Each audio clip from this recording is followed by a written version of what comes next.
jury, instead of empowering the jury to make a decision, they act like that they're talking to their rank and file members who are just going to fall for everything that they say, and that they're going to believe everything they say. And this was a very intelligent jury. They were picked by both sides. Both attorneys had the chance to go through the jury selection, and we made sure that they were not, that they were smart enough that they wouldn't be fooled by anyone trying to lie to them. And that's indeed what happened. We had a good jury, and the jury saw through their lies, which was, I'd have to say, probably about 3 days into the trial. The jury had these guys figured out. Their demeanor in the court was they were arrogant, and they came across that way. And they also have a absolute disconnect from child abuse and what it does to children. And they also inflamed the jury by the way that they cross-examined after she told her story, trying to say that, well, we got, it was maybe only 5 or 10 times that you got sexually abused. So why are you making such a deal? So, and this is something that Rick said was one of the best gifts they gave us, because it showed what we already knew, that they could have just by showing how they feel. And also the jury noted that even after the second verdict of malice, punitive damages, the shock on one of the attorneys' face after the verdict was read told the jury that they didn't get this. They had no intention of holding themselves accountable for any of their behavior. So why would we believe, or why should we believe, that they're going to change in the future to protect children? Well, that's interesting, Kathleen. I mean, these guys went into the courtroom, the Watchtower attorneys, actually feeling like, hey, we're not going to lose this. I mean, she was only molested 5 or 10 times, no big deal. I mean, one time would be enough, wouldn't it? Mm-hmm. Yeah, and that's what they don't get. I just think that they feel that they have won a lot of cases in a court of law. And, in fact, I can tell you that McCabe got up during the 13th when we were waiting for the jury to come in with the first verdict. And he got up and he started pacing back and forth. And he told us that this was a remarkable day for Watchtower history. And then he goes on to tell us about this incredible victory that the Watchtower achieved on this date. And, we're looking at him wondering, what are we supposed to think about what you're trying to tell us here? The judge was listening to him. We're all listening to him, and he says, well, thank you for sharing. Well, an hour later, they got hammered with guilty every question on that, including the malice, being responsible for being of malice.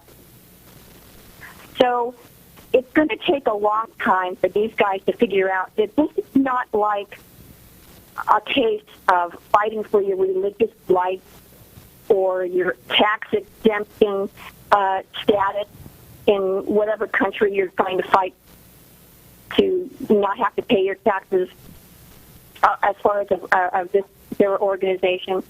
This is about criminal acts against children. This is nothing about the other issues that they've got in court. And the sooner they figure that out, the better they'll be. But, of course, we know it's going to, like Rick Simmons says, it's going to take more than one to get for these guys to get it. Just like the Catholic Church, it's going to take more than one case for them to admit that they're wrong, which will never get them to admit that they're wrong, but we need to get them to change their policy. So that's what we're trying to do. Well, there's no question about it that you are making a difference, because what it's doing is, I mean, right after that announcement in the San Francisco Chronicle that I read at the outshoot of this program, that announcement that was made in the paper resonated well. A lot of other newspapers around the nation picked that up, printed it in their newspaper. In fact, even our local Lowell Sun here actually ran it too, the day afterwards, which would have been Sunday. But a lot of people have seen it, Kathleen. A lot of people are moved by it. There's going to be a lot of lawsuits coming against the Watchtower. People have to be aware that these guys can be sued, like any other organization. And in view of all the molestation lawsuits we just heard recently, going back a few months at Penn State, we heard about the Catholic Church. That's an ongoing problem. Other religions, too, are starting to have the same problem. So we're so glad that you were able to get in there and let the court system know that these guys have to be punished. These guys have to be brought into justice. They seem to be getting away with murder. The other question I had is concerning the elders. Now, I know the Watchtower organization, that's the controlling arm of Jehovah's Witnesses. They were the ones that were brought into the court system for hiding pedophilia. But, I mean, this happened right in your local Kingdom Hall there in California. So, Kathleen, how about those elders that were covering it up? Did they receive any damages from the court or what? Yeah. The Fremont North congregation, Kingdom Hall,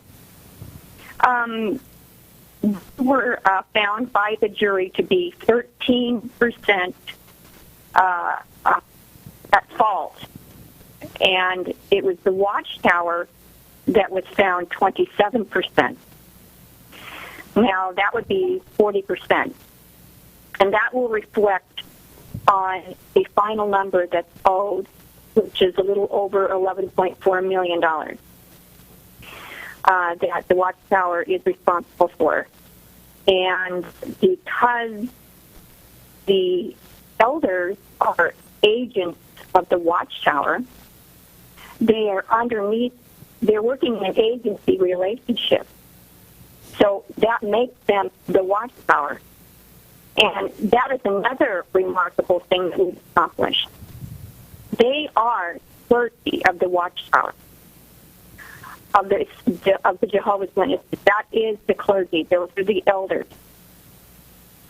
Not that we can only go after elders and ministerial servants, because it's proven that if there's a brother in the hall, or whomever that might be, that is a baptized individual in good standing, still doing church activities, they can also be sued. So you don't have to be just a ministerial servant or a elder in order to bring these to court and make them responsible for hiding a pedophile. And I remember during my deposition in October of 2011, the Watchtower attorneys made this smug comment to Rick Simmons saying, well, he's only a ministerial servant, so you're not going to get that much. So this case has really opened up the ability for us to not only go after ministerial servants and elders who are pedophiles within a congregation or being protected by others in the hall. It's opened up the ability for us to hold both the Watchtower and the elders in the Kingdom Hall as one entity, meaning that the percentage of their liability has now gone up. And I would really be concerned if I was an elder out there, because you're going to be held as just as responsible as the Watchtower, because you are an agent of the Watchtower. Well, Kathleen, I'm so glad you brought that up, because I know we have elders listening. I know they're watching this program. Don't think that you're not off the hook. If you're an elder, I think it's time you start looking for the exit door at the Kingdom Hall, because serious legal ramifications could be showing up at your mailbox. So be very careful. And I want to thank you very much, Kathleen, for coming on and being our guest today on Eyes on the Watchtower. Thank you, Kathleen. You're welcome. Bye-bye now. Bye now. Thank you very much, friends. See you again.